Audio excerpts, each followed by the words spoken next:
Орусияга санкцияланган товарларды ташып жатат деген негизде АКШ ушул аптада Кыргызстанга экономикалык чектөөлөрдү киргизиши мүмкүн. Бул тууралуу The Washington Post басылмасы жазды. Макалада Орусия санкцияларга байланыштуу Европа жана Кытай менен активдүү соода жүргүзүп, мурдагы советтик Борбор Азия өлкөлөрүнөн жардам сурай баштаганы, Кыргызстандык ишканалар санкция киргизилген товарларды сатуудан пайда көрүп жатканы айтылган. Байдендин администрациясы Кыргызстандагы мындай сооданы токтотуу үчүн жаңы экономикалык чараларды даярдап жатат. Бул иш-чаралар ушул жумада эле көрүлүшү мүмкүн деп жазылган анда. Басылма Кыргызстандын АКШдагы элчилигинен да жооп алган. Анда Вашингтондогу элчилик Кыргызстан эл аралык нормаларды сактоого, аткезчиликке жана башка мыйзамсыз соодага каршы күрөшүүгө умтулаарын билдирген. Ошондой эле Москва менен сооданын өсүшү жартылай өлкөнүн чек арасы аркылуу товарлардын өтүшүн көзөмөлдөгөн электрондук системалардын жакшырышына байланыштуу менен кабарланган. Кыргызстан менен Орусия ЕАЭП мүчөлөрү жана жалпысынан Орусия биздин негизги соода өнөктөштөрүбүздүн бири деп билдирген элчиликтин басылмага. Мамлекет башчысы Садыр Жапаров кечээ 19-июлда Жидда шаарында Сауд Аравия падышалыгы Катар мамлекетинин эмири Тамим ибн Хамад Аль-Тани менен жолугушту. Бул тууралуу президенттин маалымат кызматынан билдиришти. Маалыматка ылайык, өлкө лидерлери эки тараптуу кызматташуунун актуалдуу багыттарын, аймактык өз ара аракеттенүүнүн келечегин, ошондой эле Катар эмиринин Кыргызстанга болгон мамлекеттик сапарынын жүрүшүндө жетишилген макулдашууларды ишке ашыруунун жүрүшүн талкуулашты. Садыр Жапаров Кыргыз тараптан өзгөчө соода, экономикалык жана инвестициялык тармактарда биргелешкен өз ара аракеттенүүнү тереңдетүүгө даярдыгын жана кызыктар экендигин баса белгиледи. Өз кезегинде Катардын эмири Тамим ибн Хамад Аль-Тани Кыргызстанга Катардын конкреттүү тармактарда кызматташууну кеңейтүү мүмкүнчүлүктөрүн иликтей турган эксперттик инвестициялык топ жөнөтүлөрүн билдирди. Ошондой эле алар Кыргызстан менен Катар элдеринин жыргалчылыгы үчүн өлкөлөр ортосундагы биргелешкен кызматташтыкты арттыруу үчүн активдүү саясий диалогду улантууну макулдашышты.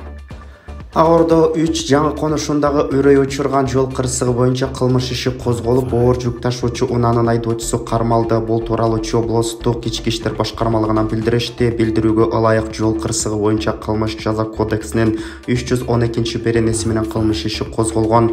Козголгон кылмыш ишинин алкагында жүк ташуучу унаанын 32 жаштагы айдоочусу кармалуу убактылуу кармоочу жайга киргизилген. Учурда бул иш боюнча тергөө иштери улантылууда. Кечээ 19-июль күнү эртең менен Агордо 3 конушунда үрөй учурган жол кырсыгы катталган. Кырсыктан бир аял киши каза болгон, калган жүргүнчүлөр ооруканага жеткирилген. Кечээ 19-июлда министрлер кабинетинин төрагасы Акылбек Жапаров менен Орусиянын премьер-министри Михаил Мишустин телефон аркылуу сүйлөштү. Бул тууралуу Орус өкмөтүнүн сайтында жарыяланды. Сүйлөшүүдө өкмөт башчылары соода, экономикалык Кыргыз-Орус кызматташтыгынын актуалдуу маселелерин жана эки тараптагы кызыктырган бардык чөйрөлөрдө биргелешкен долбоорлорду ишке ашырууну талкуулашты. Мындан тышкары эки тарап Евразия экономикалык биримдигинде интеграциялык кызматташтыкты тереңдетүүгө көңүл бурушкан. Эске сала кетсек, августтун соңунда Чолпон Ата шаарында Кыргызстандын жетекчилиги менен Евразия өкмөттөр аралык кеңешинин кезектеги отуруму болмокчу. Жалпы республикалык тестирлөөнүн жыйынтыгы менен жогорку окуу жайларына билим алуу үчүн 26546 арыз катталды. Бул тууралуу Билим берүү жана Илим министрлигинен билдиришти. Маалыматка караганда 17-июль саат 8:00дөн 19-июль саат 14:00га чейин созулган биринчи турда 26546 абитуриент талон таштаган. Министрликтин маалыматына ылайык, абитуриенттердин эң көп талону Исхак Разаков атындагы Кыргыз мамлекеттик техникалык университетине ташталган. 3838 абитуриент аталган окуу жайда билим алуу ниетин билдирген. Экинчи орунда 3690 талон менен Жусуп Баласагын атындагы Кыргыз улуттук университети турса, Ош мамлекеттик университетине 3352 талон ташталган.